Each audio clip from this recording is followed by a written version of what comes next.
Hey guys, what's up? It's iFlynn here, and welcome to episode 30 of Warframe, the Ultimate Beginner's Guide. We're actually almost running out of content to cover in this guide. Lemao JK, that's a joke. We have a lot more to cover. But today we're going to be taking a look at sorties, because sorties are actually a great place to go to get endo and other really obscure things that you actually have to go out of your way to farm. And they're a daily activity, and they're kind of fun, at least in my opinion, because it's high level content. So I'm gonna show you guys how to do sorties, and it kind of depends, the sortie that you're doing. Like you might not be able to do the sortie that's there in the day because it depends on how good you are as a player, type of thing, and it depends on the loadout that you're going in with, and it depends on what modifier there is. But just hear me out, okay? So if we go to the front of the ship, we press X, we have the Warframe completed. You see in the top right hand corner here, we have this little badge looking thing, okay? You press this, and this is the sortie. Now the sorties reset at 5 p.m. every day, GMT or BST, depending, I think it goes like that, but it's 5 o'clock UK time usually, and it's going to be different missions with different modifiers, or conditions as they're called here, with different enemies every day. So it goes in a rotation of Grenier, and then Corpus, and then Infested, and then there's also Void enemies which have been thrown into the mix now. And basically these sorties are going to be anywhere on the star chart, right? So what we're going to do is we're just going to jump into it, legit. So it's a sabotage mission, and we have to use nothing but our secondary weapon. It's level 50 to 60. Pretty straightforward. We're going to jump in with Mesa, because Mesa is one of the frames which is very good with secondary weapons, because her fourth ability uses the mods from your secondary weapon, so it just makes sense. I'm using the Twinger Cata build that I've been showing in the past. Still don't have Borrow the Fusion for it. We'll go whatever way to farm that later on, but we're just going to go ahead and we're just gonna jump into the sortie. That's basically all we're gonna do, and it's just like a normal sabotage mission, where you have to pay a little bit more attention to keeping your abilities up and stuff like that. That's really all there is to this. So all we're gonna do, because we're playing as Mesa, we're gonna press our free. We get our 90% damage reduction because we have our intensify mod on, and we're just gonna play this as normal. We're just gonna jump through all the enemies.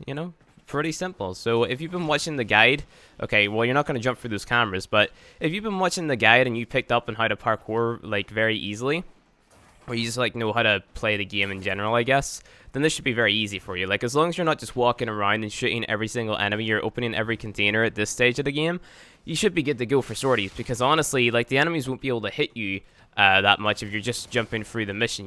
These guys have barely scratched my shield right now. They've shot me a couple times, and that's pretty much it, so you're just jumping free here, and you're completing the objective, and that's all there is to sorties. It gets harder, of course, whenever it comes to survival missions and defense missions, because you have to actually, do a thing. I actually forget how to get through the store, but the thing with the sabotage mission is we're not going to be taking those things anyway, so it's fine to just trip the alarm and lock it down. It just means you have to destroy it, and then what we're going to do is we're going to do the exact same thing to the next point, and then we're going to blow up the core instead of freezing it, because freezing it takes a little bit longer. Of course, it's the safer option, but as in safer, I mean you won't die as much, but we're not going to die anyway because we're professionals at the game. So we're just going to go ahead and remove that, and then we're going to go all the way back. I probably should have just went out the back door, but I mean, we're badasses, so it's fine. So we're just going to go ahead and take this little core thing, which is right here, plop it into the machine, reload the weapons, and then we gotta hit this console right here, like so. Hack it, easy peasy, done and dusted, and then we just destroy these things.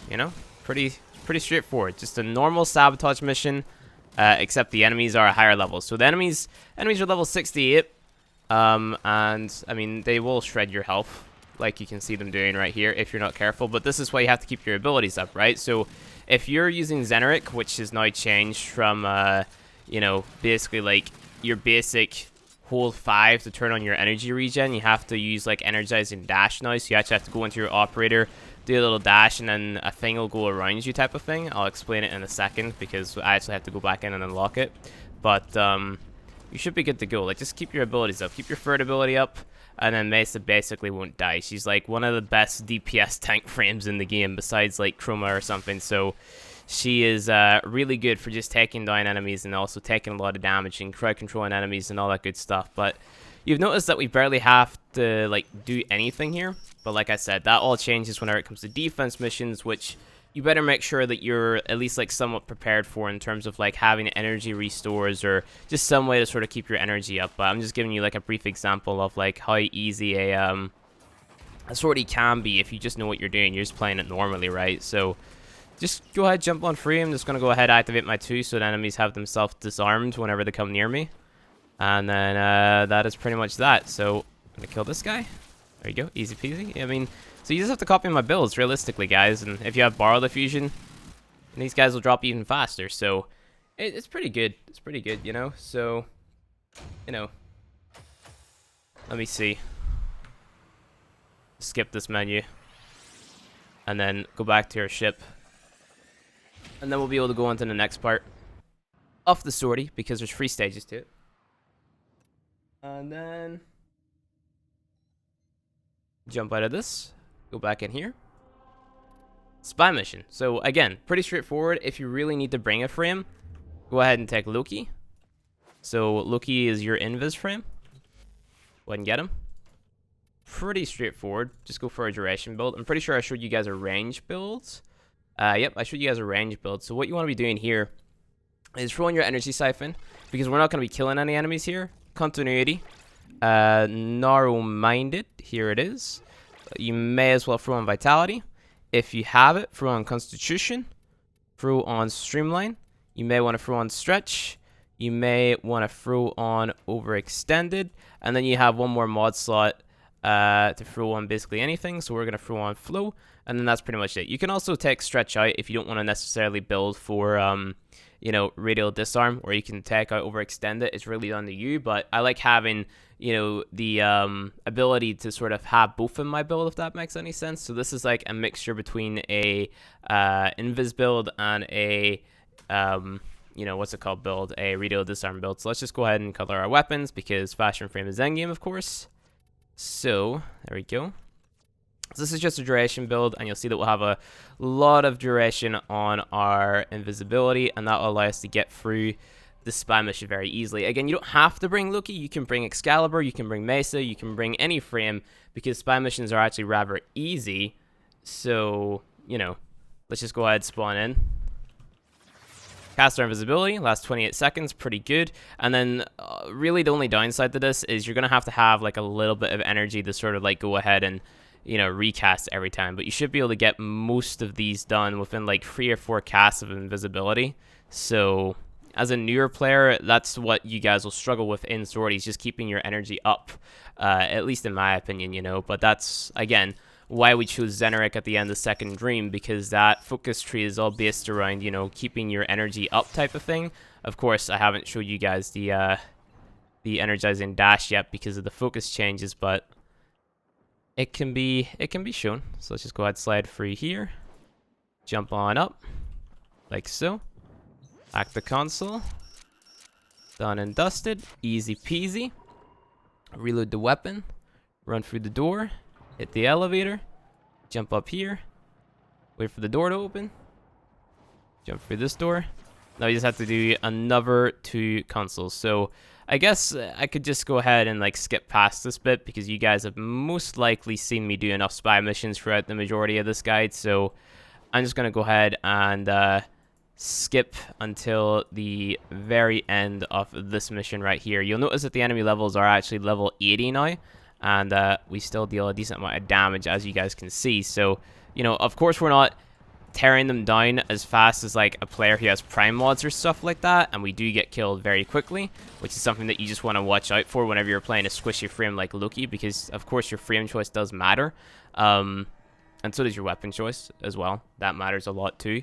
So, you know, it's just all about utilizing your abilities and making sure that you keep them up and stuff like that, and then you won't die as easy as I just did there whenever my invis went down, because I was demonstrating, you know, like how much damage we dealt to the enemies, and kind of why it's not worth it to just sit around and kill them at this stage, because I mean, like, you're just gonna be sitting there for a very long time trying to kill the one enemy, and if you get like caught up in trying to kill multiple enemies in sorties, then you're not really going to get anywhere because you're not going to be strong enough to do it, that type of thing. So doing sorties, and especially if you're a newer player, is a very beneficial, like, I said I was going to skip this part, but I'm just going to talk all the way through it.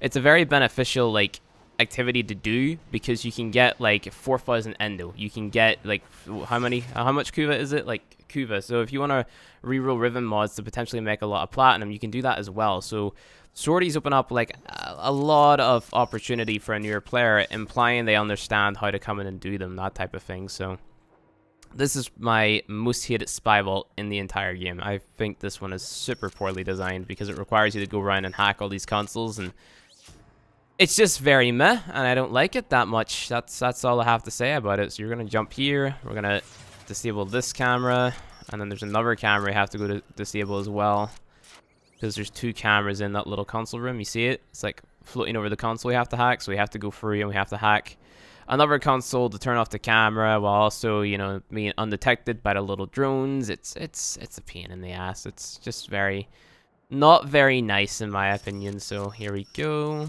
This is the last one. Done. Let's go ahead and pick this up. Go invisibly. Get up the way. Go through the door on the other side of the spy vault. Like so.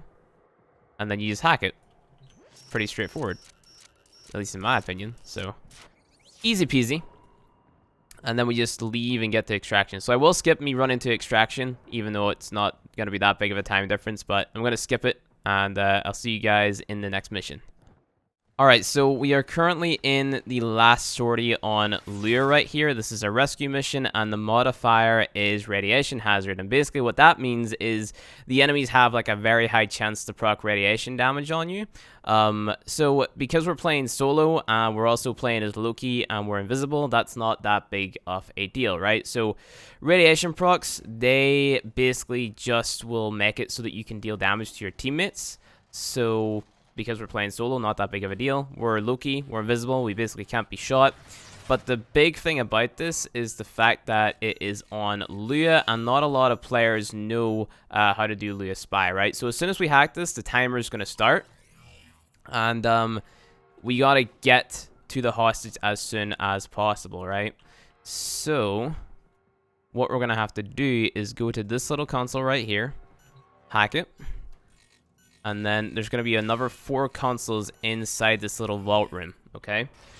And we're going to have to hack each of these consoles and pray that the hostage is behind the portal of the console that we hacked, if that makes any sense at all. So you be super fast with hacking. So this is where the sorties kind of start to, you know, test how skilled you are as a player, how experienced you are and stuff like that, because it's going to throw stuff like this at you, which is going to, like, you know, just see how fast you can sort of do things, I guess you could say. So, you know, it's all down to just hacking and hoping that the guy that you're saving is behind the portal. So let's see, is he here? So we got lucky. He's there. Second console. Sometimes, you know, you can hack like 3 or 4 consoles and you won't find him. And then other times you'll get him on your first console and stuff like that. Now, really the hardest part about this is, well, obviously that bit, and then keeping this guy alive. So what you're going to want to do is just, you know, sprint to the exit, because he will teleport behind you. Don't give him a secondary weapon. Just keep on sprint to the exit, and make sure that if you're playing this publicly, you know, your teammates are doing the same. So, you know, that's something you want to keep in mind. I don't recommend doing spy missions or rescue missions like publicly at all if you're taking this seriously. But if you are a player who's got, like, they've watched all these guides and stuff like that, and, you know, you're interested in jumping into sorties, go ahead and do so, because you can get something like this rifle rhythm mod right here, which you can sell for platinum. And platinum, as we all know, kind of makes the world go round in Warframe, because you're going to need it for slots, you're going to need it for working catalysts and reactors if you can't be asked waiting for an alert, you're going to need it for cosmetics. There's so many things that you need platinum for, and sorties just kind of, like, they help reduce the grind, and they're also a fun activity to do because it puts, like, your skills to the test, if that makes any sense. So I highly recommend jumping into sorties if you sort of feel like you're confident enough. If you do have any more questions about sorties and how you can sort of tackle different sorties, feel free to let me know in the comment section. It's definitely something that I want to sort of cover, but finding out how to cover it is the hard part, right? Because like, I can make a video saying how to solo, sortie defense or whatever, and then, a lot of people would think that that video is kind of like a laughing stock, because like it is a very easy thing to do, because it's just like the exact same as playing like a regular defense. You're just using an endgame loadout, and you have the knowledge to sort of like, understand how your endgame loadout works type of thing. So anyway, guys, that is going to be it for this video. If you enjoyed it, go ahead, hit that like button below. If you want to see more Warframe content from me, hit that subscribe button, and I'll see you guys in the next video.